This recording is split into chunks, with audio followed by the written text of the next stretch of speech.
Nikoloz Japaridze, please, the floor is yours.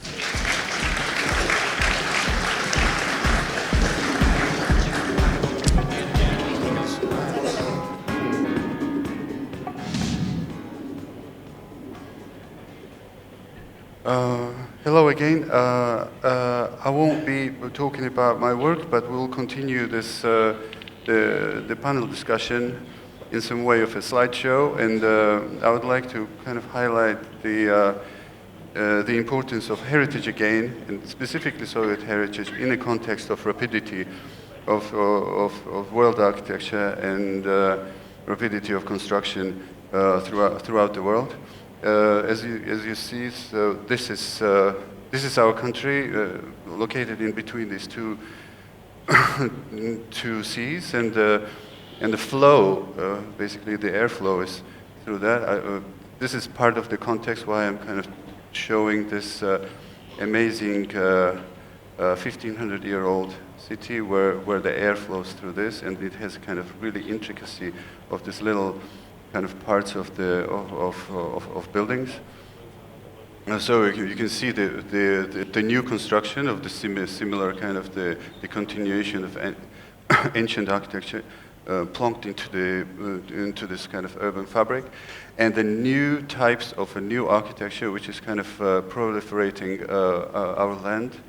And you can see some of the very, very exciting buildings have been built, which gave a huge kind of boost to kind of the construction industry, architectural thought, and so on. You can see. I will run very, very quickly because a lot of you probably have seen these buildings. But these are important to show these buildings within kind of the preservation, what is new and what is old, and what do we need to preserve these buildings when they become 50 years old.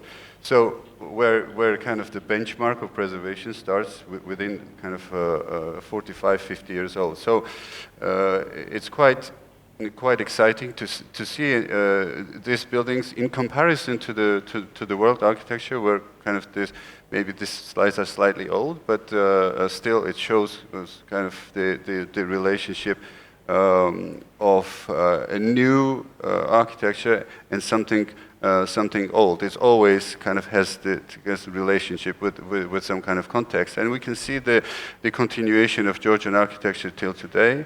And the similarities through the understanding of its kind of critical moment of a cantilever, of intricacy of this wooden balconies and cantilevers. So, and when we work through the world, these are the context of our work. And when I travel to these countries, I can see the similar problems of preservation and working with the context. And the context, this was the context of my childhood and many things where I grew up in Soviet Union. So we had no time, and there were no magazines. And basically, when we had some magazines, we had to kind of had one day or one night to copy this kind of projects on a tracing paper and pass it on. And actually, it was prosecuted to have those kind of magazines at home. So, and these are the kind of books which we had used, and this is a little scarce library, but like these books were kind of the main part of our epistemology. And the context of Soviet kind of architectural studio was like that. So you can see there's a very, very simple setup. People are very cheerful, but yet, and there was a movement of skier architects called Skia, who basically created this international movement where Soviet borders have been opened, and many very famous people came down, like John Botman and Marcos Barghili, and a lot of famous other architects came down, like Maximiliano Fuksas, his wife, and Manuel Nunez. Maximiliano Fuksas, after 20 years of coming to, or 30 years coming to this country, managed to build a couple of buildings here. So the relationship of the West and the East is very important, and we can see the kind of talking language which is translated in both ways. Instead of because Soviet Union was closed, we had to always look to the West. And somehow realizing aftermath of the research, you can see that the kind of most of the inspirations have been coming from Soviet Union to the West. So it's a very interesting way of kind of uniting the efforts, and you can see the Soviet periods. We have this heritage of amazing buildings, which are mostly, some of them are well restored, and some of them need kind of a more important restoration and adaptation or reuse, and we talked about this on this panel today. So I would like to highlight two significant Georgian buildings of Soviet heritage. One is some kind of more rational, and the other one is kind of more artistic. And this building has. Was one of the first who actually, which has actually relationship with outside its borders, with metabolist movement in Japan, and this building had this kind of inherited part of this kind of a Georgian tradition of extreme architecture, being on the edge. Using the smallest part of the landscape, and I think this one of the examples of good restoration of Soviet heritage, which kind of retained its character, and have been restored more or less, I think, very well, considering everything what we have. So these are the parts of which we discussed it during this panel discussion, and so we kind of, I would like to highlight those kind of points to start a future discussion with the city and with the developers, how we're going to involve public and have a discussion about this. So interestingly, this book is a photographer's book of Soviet buildings, have been a great catalyst for the interest of Soviet architecture before. Otherwise, you can see that still today those buildings, as this magnificent kind of pieces of architecture, are really neglected. For example, this building, I think it's an older photograph. The half of this mural, the steel mural, is gone for scrap metal. So in that case, we lose this building, we lose our culture, we lose our heritage. It's very important to kind of negotiate this relationships, and maybe this is a very difficult kind of situation when you have a residential building which has no chance of restoration, because it becomes private. Each unit becomes in a private ownership, and there is no condition to restore them. You can see some other really interesting buildings which are kind of held, and these mosaics. And why I'm showing these mosaics, because sometimes you can see those mosaics scattered all over Georgia, and they were kind of semi-destroyed, and it is almost impossible to kind of get those mosaic glass, because the glass factories has been dismantled, and the other factories were in different countries throughout Soviet Union. So these are unique parts of our heritage somehow. And this is one of the buildings where we are in this area, a magnificent part of this Soviet kind of modernism, and you can see the state of this the swimming pools, open swimming pools, which actually I had the luck to swim when I was a kid, to train in one of these kind of pools, and. And also our great architect Victor Jorbenadz's Pirosmani Museum, which is absolutely crematorium, which is also neglected. So we have this kind of great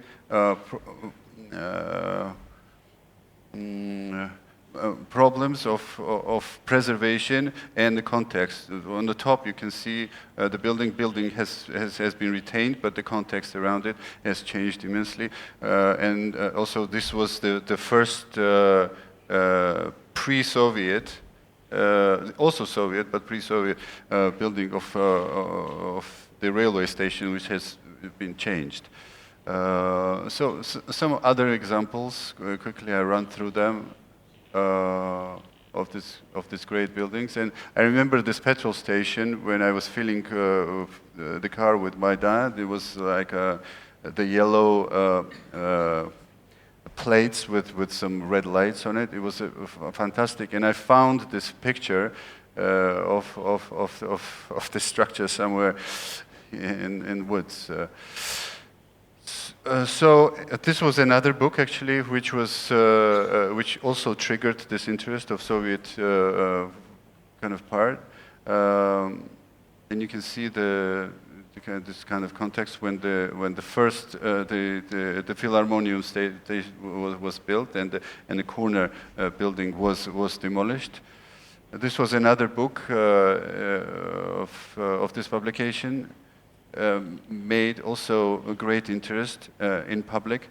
So the idea, what I'm trying to convey is there is a material to work with, and this is a list of buildings which we gathered to save, to preserve, and these buildings are already demolished. So you can see in the Soviet times we had this great modernist building which was inhabited by refugees from Abkhazia, and then it was clad into a kind of modern facade, and so the structure remained, but the architecture and context completely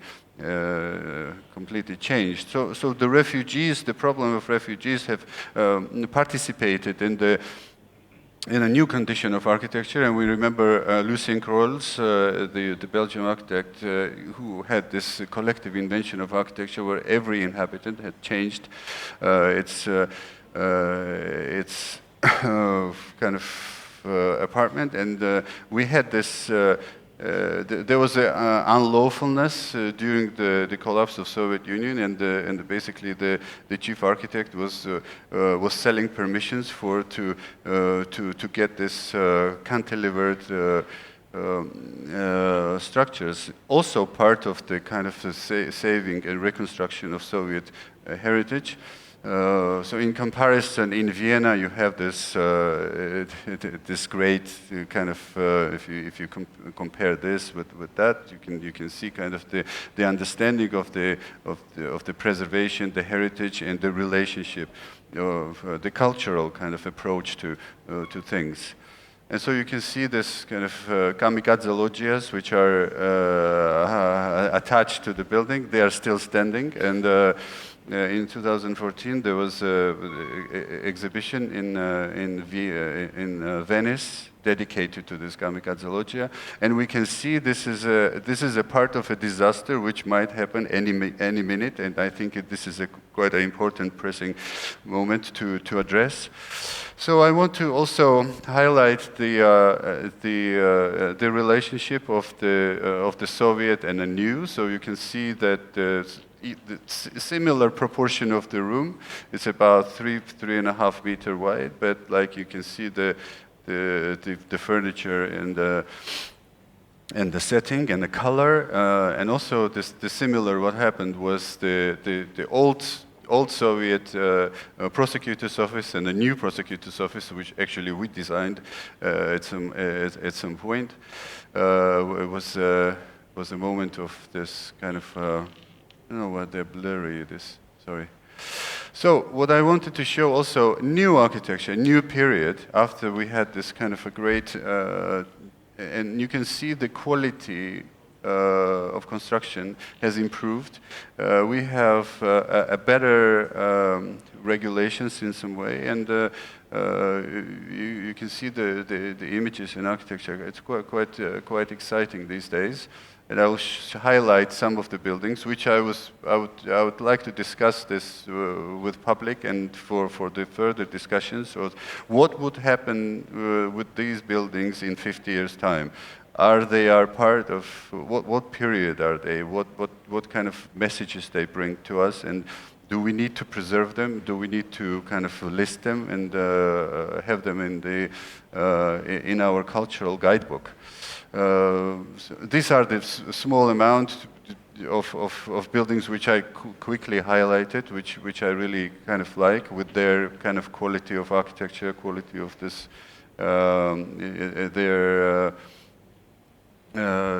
their construction as well.